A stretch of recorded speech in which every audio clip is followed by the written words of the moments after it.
Hidden deep in the ancient folds of northern Spain, among the serrated peaks and shrouded forests, stands a monastery that time has tried and failed to forget.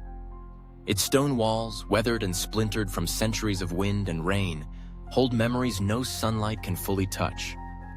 Even in the heat of summer, when wildflowers blanket the meadows below and the afternoon haze hangs heavy in the valleys, the air atop this mountain is perpetually cold. Locals shudder while passing it, even on bright days, and avoid traveling near it at night. For after dusk, the echoes begin, distant, spectral, and unmistakably human, a choir of chanting voices drifting from within the hollow ruin. Ask anyone in the neighboring villages and they'll tell you, these are the voices of monks long dead, their bodies dust for more than 2 centuries. So why, some will whisper, do their songs still haunt Montserrat? This is not a story for the faint-hearted. This is the cursed legend of the Montserrat massacre, and it begins with a secretive brotherhood. Men of cloth whose rituals consumed them, body and soul. Cast your mind back to the 1700s. Atop the most secluded ridge of the Montserrat Range, the Order of Bloodstone lived without contact from the outside world. Over decades, they expanded their stony fortress, a warren of dim chambers and labyrinthine catacombs carved directly into living rock. Unlike typical monastic brotherhoods, the Bloodstone Order did not answer to Rome or observe the rites of the Vatican. Instead, they followed older, stranger laws, tenets passed only through cryptic hymns and whispered incantations. All their faith, all their dread, centered on one entity, la voz del silencio, the voice of silence. God, demon, or something else entirely, nobody truly knew. But the Order believed it slumbered beneath Montserrat, inside lightless caves lined with bones and flickering with shadows. To keep the voice dormant, their ancient texts commanded them to chant. Every minute of every hour, for every day of every year, at least one monk's voice must fill the halls with hymns. As one finished, another began, an endless litany echoing through the corridors and down into the mountain's depths. Travelers foolish enough to request shelter in the monastery's guest quarters would awaken after a single night with headaches, ringing ears, and sometimes blood trickling from their noses. Some were never seen again. Those who returned swore that even in their dreams the chanting followed them. A low, relentless tide reciting their names. Most brushed off these accounts as the hysterical tales of isolated men driven mad by solitude. But en masse, the stories couldn't be ignored. Everything changed the night the monks vanished. It was the summer of 1789, an age trembling on the edge of revolution. Reports of disappearances and dark rites spilled from the mountains and reached the ears of the royal authorities. Captain Esteban Navarro, a stoic and weathered man, was dispatched with a dozen of Spain's finest soldiers to Montserrat, under the cover of a brooding sky. When they arrived, they found the doors open, incense barely burnt down, and candles flickering in every corner of the sanctuary. But the monks themselves were gone. Food, fresh, steaming, and untouched, sat on the long refectory tables. A faint line of chanting hummed from somewhere below their boots, chilling the men to their marrow. Drawing their swords, they descended, down, down, through spiraling stone steps dusted with centuries of ash, deeper than any chapel or tomb. No words or lanterns could drive out the mounting sense of dread. The air thickened, the chanting rose, and once they reached the lowest crypt, something inhuman seemed to pulse with every note. 12 soldiers entered the catacombs that night. Only one crawled back into moonlight. His eyes were ringed with purple, lips trembling, hands coated in dirt and blood. He babbled nonsense, shards of Latin, fragments of prayer. All he repeated over and over was this: "They are singing to something that sings back." He bit through his tongue and lost himself to silence. After that night, word spread fast. Whether by royal edict or the despair of the monks' fate, Montserrat was abandoned. Local peasants flocked to the base of the mountain, swearing never to ascend its haunted slopes. But the chanting did not cease.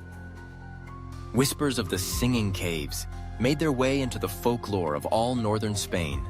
Some said the mountain itself had become a prison for wayward souls. Others believed a hellish power leaked into the world from its shadowy heart. As the centuries passed and empires fell, the story faded into ghost tales, spoken only around hearth fires on stormy nights. But the mountain, as ever, waited. It wasn't until the summer of 1967 that Montserrat's peace was shattered again. A group of young spelunkers, equipped with ropes, flashlights, and the latest explorer's gear, decided to brave the ruins and map the legendary catacombs. For 3 days, they did not re-emerge. On the fourth morning, as local search parties gathered at the base, a single survivor appeared. Her eyes swollen shut, her hair matted with filth. Hands shaking, barely able to speak, she hissed, "The chants! They know your name!" Her helmet camera, miraculously intact, was collected by the police. Though the tape was mostly static, a handful of seconds captured something deeply unsettling. A low, resonant humming, punctuated by soft, guttural singing. At the very end, clear and unmistakable, a voice in perfect Latin, not belonging to any known member of the group. No soul leaves without replacing one. The tapes were shelved and quietly forgotten. The survivor, plagued for months by hallucinatory music and night terrors, eventually left the country and was never heard from again. For those who had grown up with the tales, these fresh horrors reignited old fears. Children were warned never to play near Montserrat. Some elderly villagers, caught alone by dusk too close to the mountain's edge, reported hearing their own names sung softly among the ancient hymns. Yet despite the mounting legends and mounting unease, the deeper truth about Montserrat remained locked away, hidden behind Vatican walls.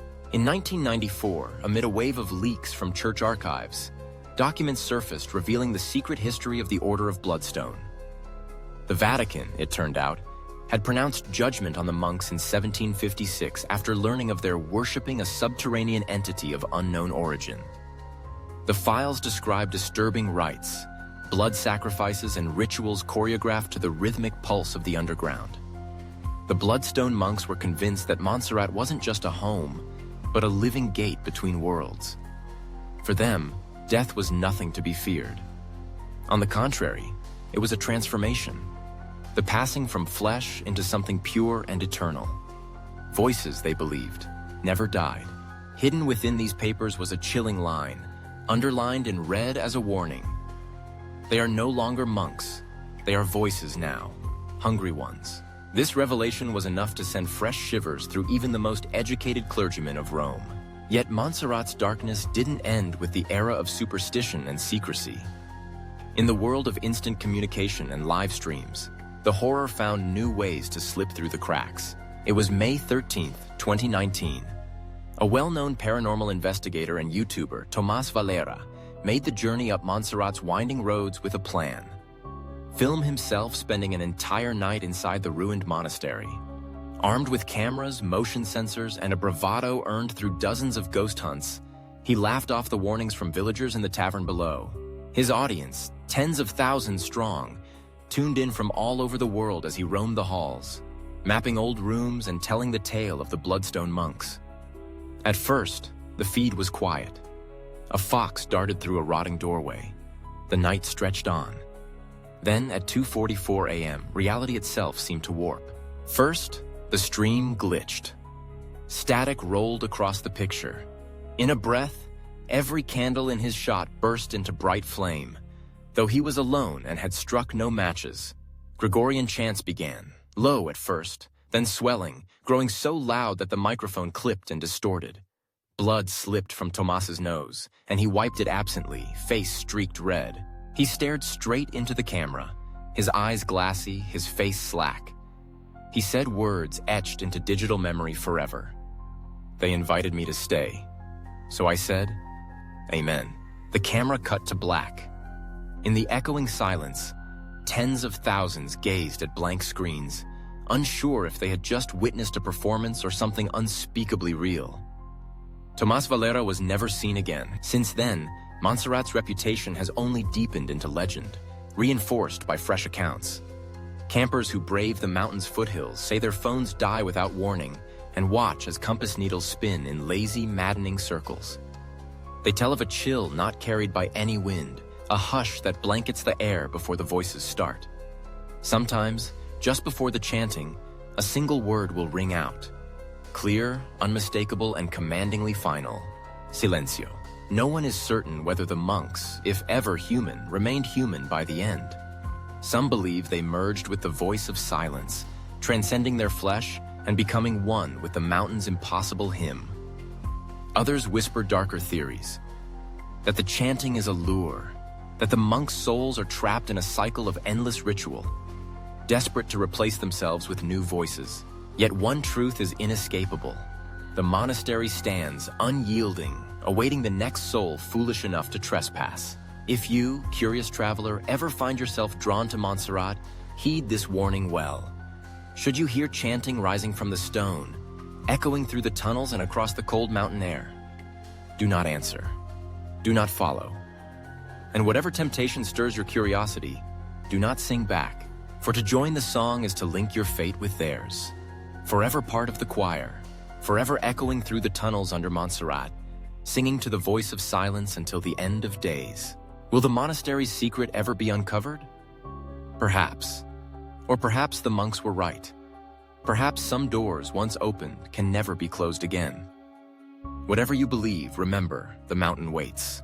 The voice listens, and the chanting never truly ceased. Stay safe. Listen only to your own heart, never to the whispers in the dark. If you crave stories from the haunted edges of history, subscribe for more. Share these warnings. Comment below if the mountain has ever called to you. Because even now, even after centuries, someone will be listening,